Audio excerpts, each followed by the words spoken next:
Welcome back to the show, everyone.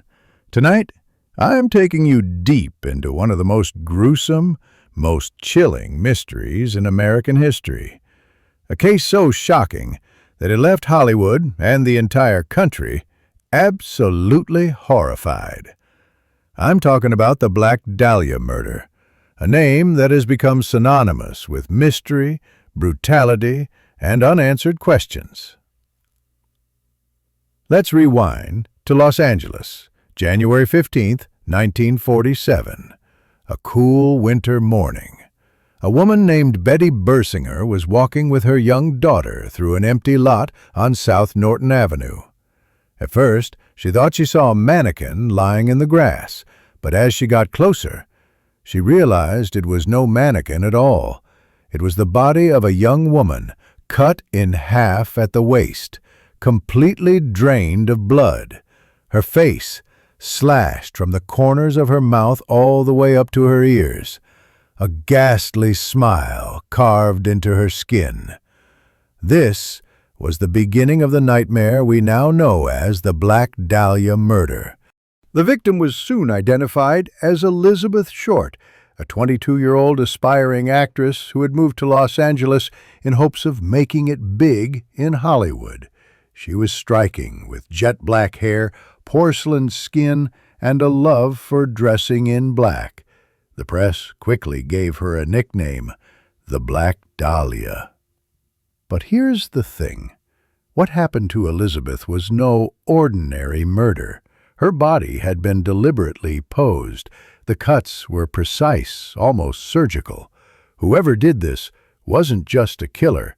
They were making a statement. The LAPD launched what became one of the largest investigations in its history. Hundreds of suspects were questioned. At one point, more than 50 men even confessed to the crime, but none of their stories added up. And then the letters started coming. The killer, or at least someone claiming to be, sent taunting messages to the newspapers, cut out letters from magazines, pasted onto envelopes like something out of a horror movie. Some of Elizabeth's personal belongings were even mailed to the press. The murderer wanted attention. He wanted the world to know that he had done this.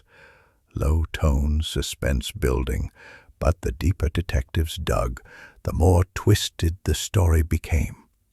Rumors spread of Hollywood connections, corrupt cops, and cover-ups. Some believed Elizabeth was mixed up with powerful men in Los Angeles, men who wanted her silenced. Over the decades, countless theories have surfaced. Some say it was a doctor, skilled enough to dismember a body with precision. Others point to mobsters, spurned lovers, even police officers themselves. One theory suggests a surgeon named Dr. George Hodel was responsible. His own son, decades later, accused him publicly, pointing to eerie connections between Hodel's medical background, his home, and the gruesome way Elizabeth's body was found. But still, nothing could ever be proven in court. 76 years later, the Black Dahlia murder remains unsolved. Elizabeth Short's life ended in a way so violent, so cruel, that it continues to haunt us. Her name has become legend, her story retold in books, movies, and television.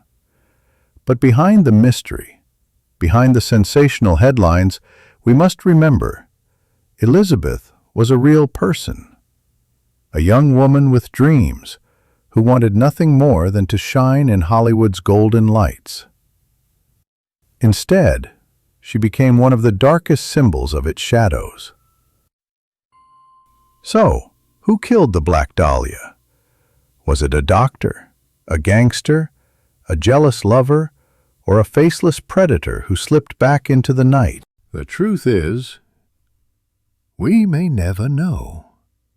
But one thing's for sure, the story of Elizabeth Short, the Black Dahlia, will never be forgotten.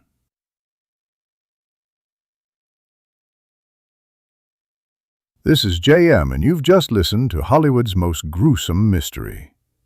Thanks for joining me tonight. Stay safe.